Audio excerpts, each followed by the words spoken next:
नमस्कार, मैं श्रवण कुमार इस वक्त मौजूद हूँ उत्तर प्रदेश के जनपद जौनपुर में, क्योंकि काफी ज्यादा चर्चाओं में रहता है जनपद जौनपुर। और हमेशा जनपद जौनपुर की जब इत्र की बात करें, चाहे जनपद जौनपुर की मूली की बात करें और इस इमामवाड़ा की बात करें जो काफी पुराना है, ऐसे स्थान पर हम यहाँ मौजूद है। और इससे हमारे साथ में यहाँ के सभासद जी हैं, जिनकी अब जो बेटी की शादी जो है वो पाकिस्तान के एक अच्छे से घराने में किसी लड़की से तय हो जाती है। और तय होने के बाद में बड़ी रीति रिवाज से कल शादी होती है। क्या पूरा माजरा है, क्या पूरा मामला है, प्रेम प्रसंग जो यहाँ से चलता है सीधा पाकिस्तान का दोनों का संबंध जो है और भी मजबूत करता है।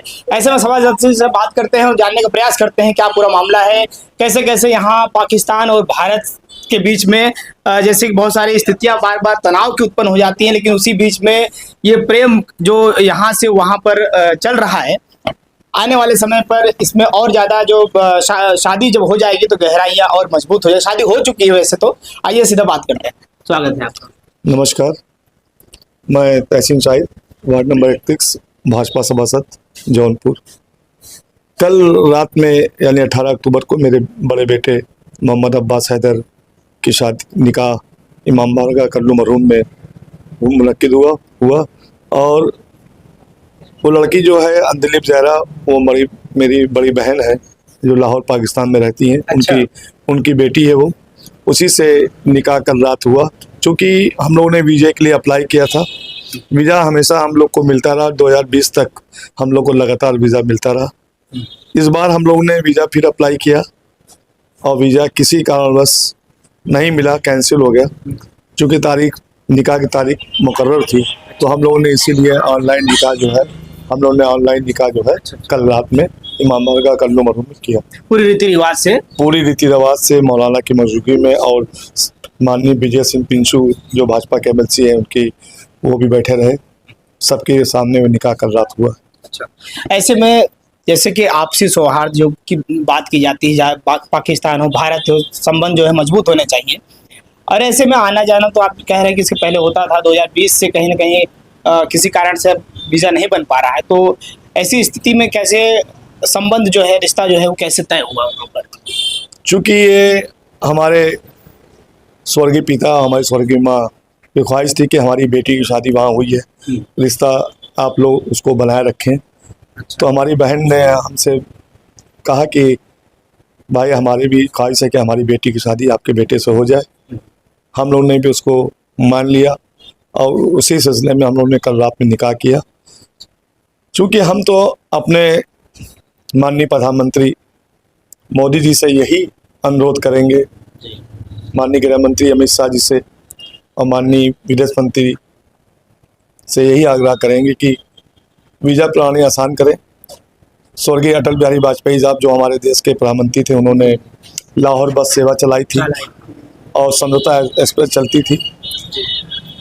दोनों देशों की क्या नीति हुई कि समझौता एक्सप्रेस भी और लाहौर जो बस जाती थी वो बंद हो गई। हम लोग यही अपने प्रधानमंत्री से अपील करेंगे कि वीज़ा प्रणाली को आसान करें ताकि रिश्ता अच्छा हो। जबकि अभी कुछ दिन पहले हमारे विदेश मंत्री जयशंकर प्रसाद जी पाकिस्तान गए हुए थे, तो हम तो यही चाहेंगे कि जल्द से जल्द वीज़ा प्रणाली आसान हो जाए। हम लोग वीज़ा अप्लाई करें, वीज़ा हम लोग को मिल जाए ताकि हमारी बहू वहाँ से इंडिया में आ जाए। तो ऐसे में देखिए हमारे साथ में जो दूल्हे राजा हैं वो भी साथ में है। आइए इनसे भी बात करना का प्रयास करेंगे और जानने का प्रयास करेंगे कि कैसे कैसे भारत से इनकी जो निकाह है वो पाकिस्तान में हो जाती है, और कब क्या इनको भारत में किस प्रकार से अब इनके मन में जो कहीं ना कहीं एक लालसा चल रही होगी कि हम जल्द से जल्द अपनी पत्नी से मिलें। स्वागत है भैया। थैंक यू भैया आप लोग का यहाँ आने के लिए फर्स्ट ऑफ ऑल। और दूसरी चीज़ ये कि ये जो सारी चीज़ें हुई हैं वो जैसा कि मेरे फादर ने बताया आप लोगों को कि ये दादा दादी की तरफ से तय की हुई चीज़ें थी, जिस चीज़ पे हम लोग ने अपना अमल किया। और दूसरी चीज़ ये कि उनके आने के लिए जो भी चीज़ें की जाएंगी वो अब ये है कि डॉक्यूमेंट्स वगैरह फिर से बनाए जाएंगे सारी चीज़ें, और हम लोग उसको अप्लाई करेंगे। और मेरी बस एक रिक्वेस्ट है, हमारे जो प्राइम मिनिस्टर हैं माननीय श्री प्रधानमंत्री जी हमारे जो है नरेंद्र मोदी जी, जो हमारे गृह मंत्री हैं अमित शाह जी, जयशंकर प्रसाद जी जो फॉरेन मिनिस्टर हैं, इन लोगों से बस एक ही रिक्वेस्ट है कि ये चीज़ों को थोड़ा सा आसान किया जाए ताकि आने वाले वक्त में हमारे ही लिए नहीं, जो भी दूसरे लोग भी अगर जाना चाहें, जो कि अभी वहाँ पे गुरुद्वारा भी खुला है, रास्ते खोले गए, गुरुद्वारा में सिख भाई लोग जाते हैं, सारी चीज़ें होती हैं, तो हर चीज़ों को ध्यान में रखते हुए सारी चीज़ों को मुकम्मल एक नॉर्मल वे में लाया जाए। कोई ऐसी वो चीज़ें नहीं है, नॉर्मल वे में वहाँ से लोगों को यहाँ आया जाए, यहाँ से लोग वहाँ जा सकें, और जो भी उनके प्रिकॉशंस वगैरह हैं वो लिया जाए, उसमें कोई वो नहीं है। बट जो चीज़ें डॉक्यूमेंट्स वगैरह हैं उनका रास्ता आसान बनाया जाए, ताकि पब्लिक जो है उस चीज़ों के बारे में जान सके, जा सके, आ सके वहाँ से। आ सके। और ऐसे में जब हम बात करते हैं जब भारत की, और जिस प्रकार से बीते दिनों आपने देखा होगा कि एक मामला जो बड़ी तेजी से तूल पकड़ा हुआ था सीमा हैदर का और सचिन का, तो ये जो कह सकते हैं कि इनका जो पूरी जो शादी का जो पूरी परंपरागत तरीके से, और साथ में इन्होंने वीजा को अप्लाई भी किया था जो कि किसी कारण से नहीं मिल पाया है। लेकिन वहीं जब एक और जोड़े की बात करें तो वो किस तरीके से पाकिस्तान से भाग कर चले आते हैं लेकिन शरण मिल जाती है भारत में। वहीं हमारे भाई को भी ये भारत सरकार जो है इनकी बातों पर भी अमल करे, और कहीं ना कहीं जिस प्रकार से पूरी रीति रिवाज से, और खास करके तो भाजपा के यहाँ से सभासद भी हैं, इनके परिवार से, इनके घर से ही हैं। आपके पिताजी हैं? जी, मेरे फादर जो हैं वो यहाँ के सभासद हैं बीजेपी से, और सारी चीज़ें हम लोग हमेशा से बीजेपी के साथ में रहे, सारी चीज़ें। और ऐसा नहीं है कि हम लोग उनके साथ में हैं, उनके हर डिसीज़न पे, हर चीज़ों पे जो चीज़ें as per the rules, norms and regulations जो चीज़ें होंगी वही चीज़ें की जाएंगी, और वही चीज़ों के ज़रिए हम लोग यहाँ पे उनको लाना चाहते हैं, ताकि आगे चल के कोई भी ऐसी कदम ना उठाया जा सके कि कोई चीज़ पे आरोप या कुछ ऐसा लगे। जो चीज़ें होंगी वो एज़ पर द लॉ जो भी है, इंडियन लॉ को मद्देनज़र रखते हुए, इंडियंस के जो जुडिशरी एक्ट्स हैं, जितने सारी चीज़ें उनको मद्देनज़र रखते हुए सारी चीज़ें की जाएंगी। प्रॉपर उनके सारे डॉक्यूमेंट्स बनवाए जाएंगे, प्रॉपर सारी चीज़ें की जाएंगी, और आगे चल के फिर हम लोग उनको बुलाने का पूरा प्रयास करेंगे।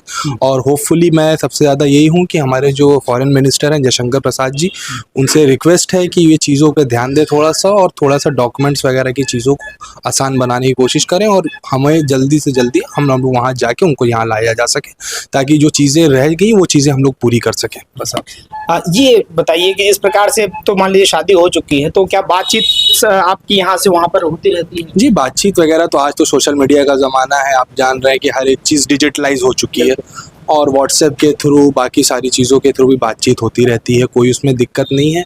और ये सारी चीज़ें जो प्राइवेसीज़ होती हैं वो तो आपको पता ही है, सारी चीज़ें वो हैं, उसमें कोई वो नहीं है, बातचीत होती है, सब कुछ आसान है, कोई दिक्कत नहीं होती उसमें। अच्छा, ऐसे में जो लड़की की पक्ष के लोगों की बात करें, जो वहाँ पे जैसे आपकी जो सासू माँ है या ससुर जी हैं, जो क्या उनसे बातें हुई, क्या उन लोग मन में क्या चल रहा है, या वहाँ के लोगों के मन में क्या चल रहा है, कितने जल्दी से जल्दी साइज? वो सब लोग बहुत खुश हैं और बहुत ज़्यादा होपफुल हैं कि इंडियन गवर्नमेंट जल्दी से जल्दी उन लोगों को वीज़ा लगा सके, ताकि लड़की तो बाद में, पहले मेरी फूफी हैं जो कि इतने सालों से यहाँ आ नहीं सकी, उनकी मदर की तबीयत ख़राब है, बीच में उनकी भी तबीयत बहुत ज़्यादा ख़राब हो गई थी, वो आईसीयू में एडमिट वगैरह हो गई थी, तो वहाँ पे जो है यहाँ आ सकें, ताकि उनका इलाज भी यहाँ पे अच्छे से अच्छा किया जा सके। दूसरी चीज़, अपने फैमिली से जो इतने टाइम से मिल नहीं पाई हैं वो मिलें, और अपने भाइयों से मिल सके, फूफी मेरी जो बुआ वहाँ रहती हैं वो मिल सके, खालू मेरे जो रहते हैं वो लोग यहाँ, उनके बच्चे यहाँ आ सके, वाइफ मेरी यहाँ आ सके, बस यही सारी चीज़ें हैं। कोई दिक्कत नहीं, सारे लोग खुश हैं, मम्मी पापा वहाँ के भी जो हैं मेरे सारे लोग खुश हैं, सब लोग की सहमति से सारी चीज़ें हुई, सारी चीजें हो गई। लेकिन जब बात करें इस प्रकार से अपने भारत की, अगर हम बात करते हैं तो यहाँ शादी होती है, उसके बाद में तुरंत कहीं ना कहीं बहू घर आ जाती है, और अब कहीं ना कहीं आपको भी बेचैनी हो रही होगी, वहाँ के परिवार के लोगों को बेचैनी हो रही होगी, क्या कहेंगे उस पर? नहीं, ये सारी चीज़ें जो होती हैं ये एक रस्म रिवाज होता है, ये तो सही ऑब्वियस है कि चीज़ें होती हैं, बट अब जो चीज़ें अंडर द लॉ, जो चीज़ें जुडिशरी एक्ट्स में, उसके अगेंस्ट जाके तो कोई चीज़ें की नहीं जा सकती। जो चीज़ें भी की जाएंगी वो जुडिशरी एक्ट्स के थ्रू, जो इंडियन पेनल लॉ है, जो इंडियन गवर्नमेंट के एक्ट्स वगैरह हैं उसके अंडर में सारी चीज़ें करके, ध्यान में रखते हुए सारी चीज़ें की जाएंगी, और उसके अकॉर्डिंग ही लड़की को वहाँ से लेके आया जाएगा। तो क्या नाम है आपका? मोहम्मद अब्बास हैदर।